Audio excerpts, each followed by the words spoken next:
Hello ভাই brother, কি অবস্থা, কেমন আছো?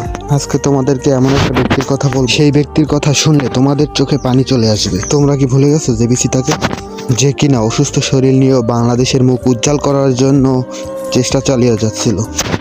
তার একটাই কথা ছিল যে সে টুর্নামেন্টের ফাইনালে যাবে এবং কাপ নিয়ে বাংলাদেশে ফিরবে।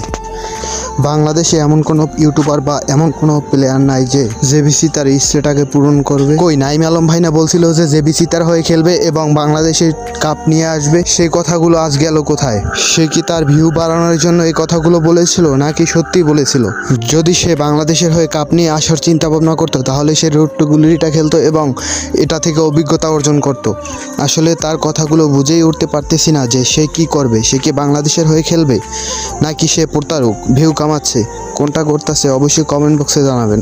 আর এই কথাগুলো যদি ভালো লাগে তাহলে অবশ্যই শেয়ার করবেন, কারণ একটা শেয়ারের কারণে হয়তো কথাগুলো নাইম আলম ভাইয়ের কাছে যাইতে পারে এবং সে এই কথাগুলো শুনে হয়তো নাইম আলম ভাই আবার প্র্যাকটিস শুরু করবেন এবং বাংলাদেশের হয়ে টুর্নামেন্ট খেলবেন বা কাপ আনার ট্রাই করবেন। এই কথাগুলো যদি আপনাদের ভালো লাগে তাহলে এই ছোট্ট ইউটিউব চ্যানেলটাকে সাবস্ক্রাইব করে পাশে থাকা বেল আইকনটি অন করে দিবেন। আবারও দেখা হবে কোনো একটা নতুন ভিডিওতে। আল্লাহ হাফেজ।